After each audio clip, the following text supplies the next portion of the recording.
સૌરાષ્ટ્રનું એક નાનકડું ગામ. વાતો ક્યાંથી જન્મે એની હું વાત કરું છું. વાત ક્યાંથી આવે એની વાત નહીં.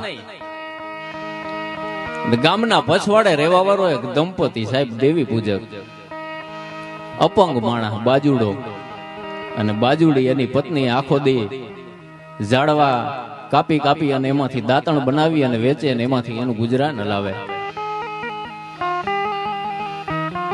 ઘણી હેરિયુમાં જાય, ઘણી ગામમાં જાય કે બેન દાંતણ લઈ લ્યો ને, 2 રૂપિયા 5 રૂપિયાની કમાઈ થાય, એમાંથી ગુજરાન હલાવે.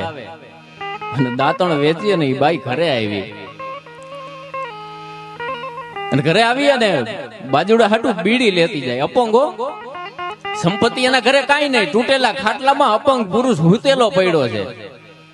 ઈ બાઈના ઓઢણામાં એટલા થીગડા મારેલા કે એમાં તમે નક્કી ન કરી શકો કે આનો સાચો કલર કયો હોય છે. અને હૂતેલા પુરુષને ઢાંકી અને બાઈએ એમ કીધું કે પી લે બીડી, મારા જેવી તને જળશે નહીં. એમ કરી અને વાલ કર્યો. અને ચોમાહાનો વખત ધણ જાય, ઘટા ઘન કોર ગગને મેઘ જળ વરહાવજે, અને નીલવર્ણી ઓઢણી ધરા હર પર ઢાળજે. તેથી ગાયકાટ કરતા ગીર મોરા આખો પીવ ધન પોકાર છે.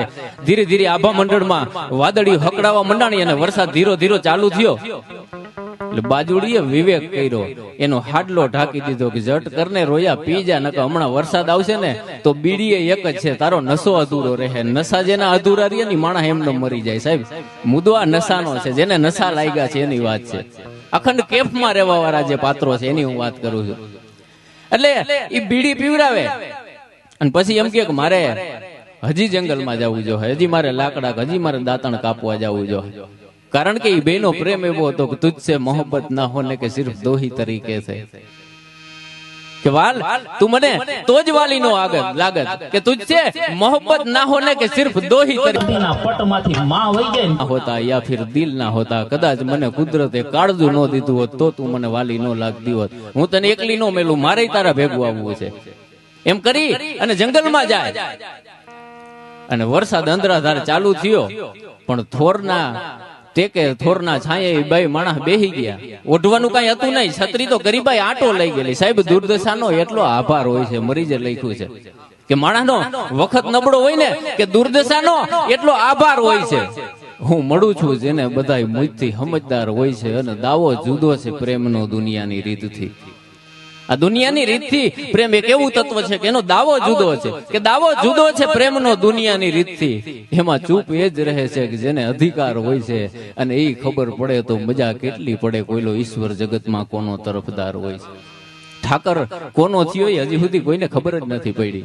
એટલે એ વાલપની વાતોમાં એની પાસે બીજી કોઈ સંપત્તિ નહોતી. બે માણા કોથરો ઓઢીને બેઠા કે બાજુડી આપણા આગળ બીજું કઈ નથી, એક કામ કર, મારા પડખે બેહી જા.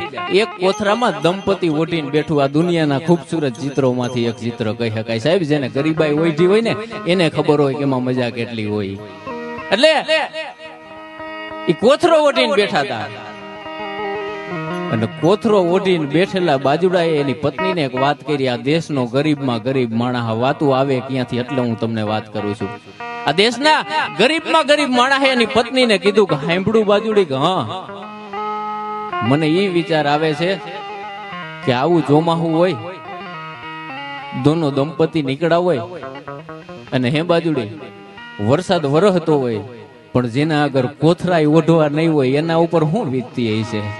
જીવનના અંતિમમાં અંતિમ ક્ષણેથી બોલી શકે કે હે બાજુડી જેના આગળ કોથરાય ઓઢવા નહીં હોય એના ઉપર હું વીતતી હશે. કારણ કે શું કરવું જતન જીવનનું અમારે ઊભું છે આજ અધમતાને હારે, અને અમારું જીવન જો સલામત રહે તો અમારે અમારું મરણ વેચવું છે. અમારે અમારું મરણ વેચવું છે. અને દગાખોર દુનિયાના દંભી દલાલો કોઈ માતાએ નૂરનું નયન વેચવું છે, અને સિતંગરના ચોકમાં શિયળને બતાવવા કોઈ ગોરીએ એનું ગવન વેચવું છે. અને જીગરને આશરા ફક્ત 2 ભાવેશભાઈ, છેલ્લા 2 આશરા કે જીગરને આશરા ફક્ત 2 સપન વેચવું છે, મનન વેચવું છે. કોઈને મળે જો કીર્તાર તો એને કહીજો કે તારા ભગતે એનું ભજન વેચવું છે. અમારે ભજન વેચી નાખવું છે સાહેબ. અને જે માણસ પોતાના ભજનની અરરાજીઓ કરે ને એના વાણોતર થઈ અને કૃષ્ણએ આવવું પડે ભૂતો અને ભવિષ્યથી. એમાં શંકાને સ્થાન નથી. તો આયરત્વ આવે ક્યાંથી?